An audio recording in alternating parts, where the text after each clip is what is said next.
the Chase Thomas Podcast, for people who have nothing but time to kill.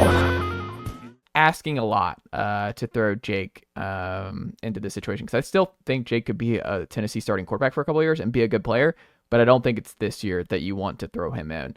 I think you want to go big at the portal, and I think if they do, Ethan, I don't know if you're with Ryan or I, but I think there's a path to Tennessee still being really good in 25.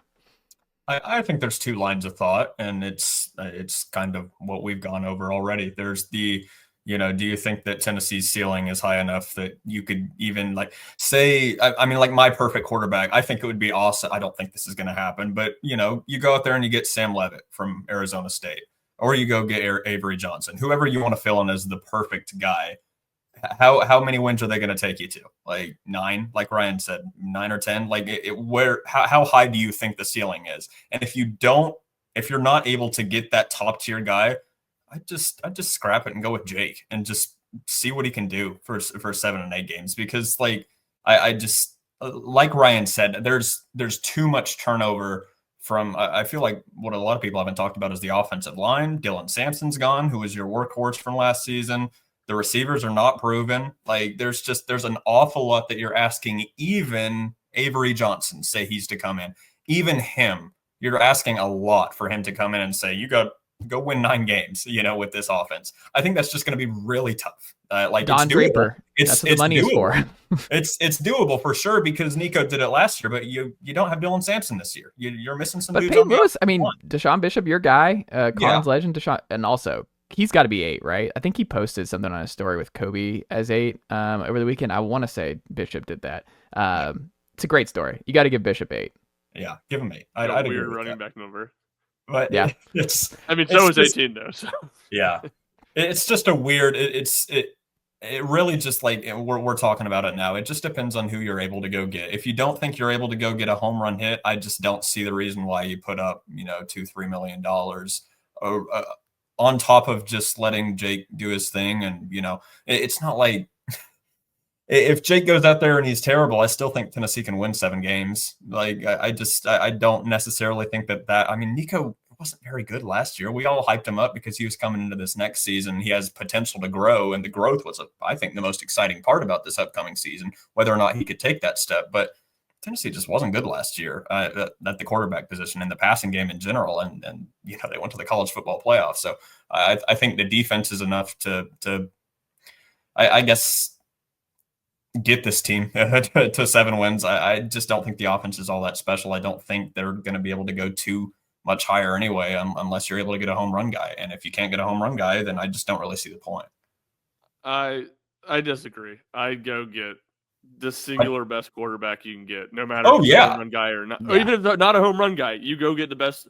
You just go down the list one by I'm one. throwing money. You have to throw money. If you don't have to pay him, I agree with you. If you don't have to pay him $4 million, then sure. But this is a 1-year college sports is a 1-year venture. Yes, you're making a commitment to the kid for 1 year, and you just had $2.5 million of payroll open up. Yeah. I'd spend as much money as possible, or as much money as you have, to get the very best quarterback. And if it doesn't work out, frankly, I have a hard time thinking it's going to be a whole lot worse than Jake Merklinger if it doesn't work out. And guess what?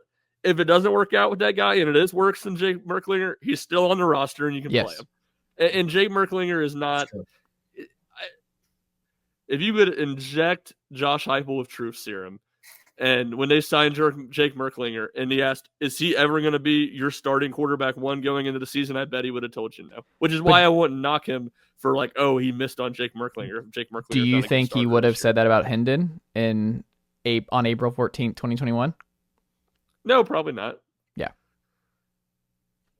You've seen it here. You've heard it's it all here just. first, It's all Jake Merklinger is Hendon Hooker. I'm just saying, Heupel's been wrong about quarterback. He's been wrong here. I don't know. I think he's also had a longer look at Jake Merklinger now than he had at Hendon Hooker in April. I'm not by any means saying that Merklinger is going to come in and win 9 games. I think that's impossible, frankly.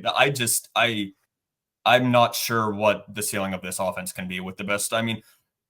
Who's the guy that you go get that you think is going to do considerably better than what Nico Iamaleava. But that's the whole thing is like, we don't know. Like, you get someone worse than Nico. Like, you could absolutely, this could backfire and spend a lot of money, and there's someone worse. Like, you could absolutely be like, they'll be a good fit and we'll pay. And then it's like, oh no, this is not a good fit at all. This is not going well. But it's a chance you have to take, I think, is the point that Ryan's making. And I agree with that, is that the money is now freed up. You have to use that money. I would use more than the money there. I think that also for optics of just like Tennessee, if the optics are Tennessee spent $4 million on a transfer portal quarterback in this market, I think it's just one of those things that just optically is another one where you're like, what a flex by Tennessee nationally. Like, we're not messing around. And the broader point, I've banged this drum here, and that's kind of what I was talking about with Hugh Freeze, of like just this game where you're like, you're doing Peyton Thorne back-to-back years. This is a year-to-year sport now, ridiculous. Man. You can't do that. You cannot risk just Jake and George and then maybe Gaston or something, or a low-level transfer who's just coming in as a depth piece. You just can't.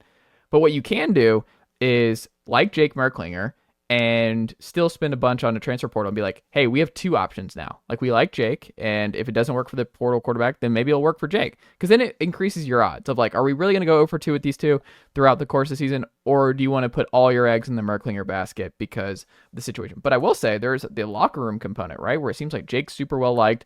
He's in the class with Matthews and Staley.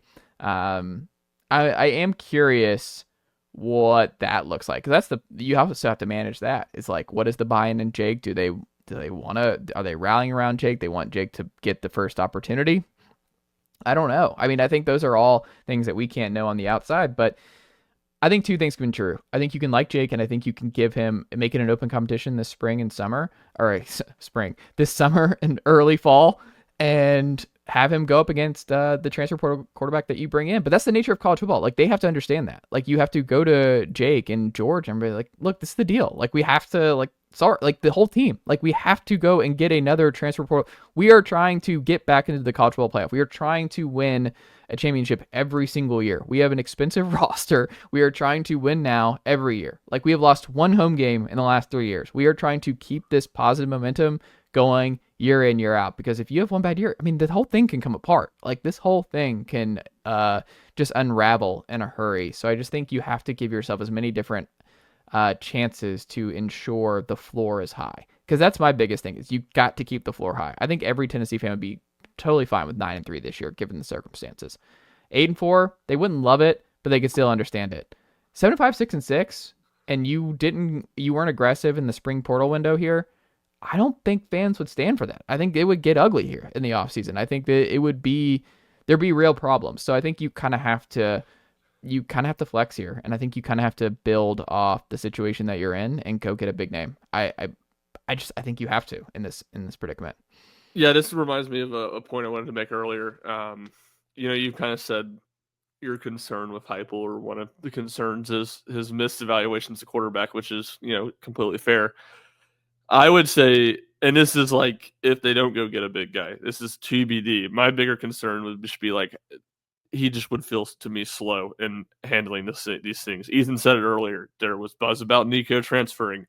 If he was threatening to not play in the playoff, like, you knew this was in play, and it sounds like those negotiations have been going on for a couple of weeks. Like, you should have been very much on top of this.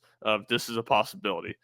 And as Nico's dad was floating Nico's name to schools on the West Coast, Josh Heupel should have been floating Tennessee football starting quarterback to people in the potential starting quarterbacks in the portal. And I think I will continue to say it was mind-numbing how he handled the receiver room in December, how he seemingly was the only person in the state of Tennessee that didn't think Tennessee needed to massively upgrade a receiver in the portal, and they didn't do it. So if he follows that up by being on his heels about this whole Nico thing and on his heels pursuing another quarterback, to me, that would be a major red flag in how he's able to navigate this world of free agency every single offseason and anticipating what your needs are going to be in the portal and getting ahead of it. Because this is not a problem for Barnes, Vitello, and even Kim Caldwell to this point. No, it's not. And they might not execute every time. I mean, Tennessee basketball they missed on Isaac McNeely, and but it feels like they're aggressive and have a plan. It feels But like they have a plan. Yeah. There were a number of names circled before the season had ended of guys that they wanted. Even It just before feels those like they're guys had entered the aggressive. portal. It feels like they are on a mission. Like, it just feels like you don't have to worry about Tennessee basketball and baseball. Like, they've got a plan. It may not always work out. I mean, Ozuna did not work out the way they wanted to. I mean, there are certain things. I mean, things happen. Like Chase Burns situation. Like, things happen that are unexpected, but it just feels like they're just. I don't know how to explain it. They never feel under hills. They Yes. never feel. Nicely done, nephew. The Chase Thomas Podcast. Hell yeah.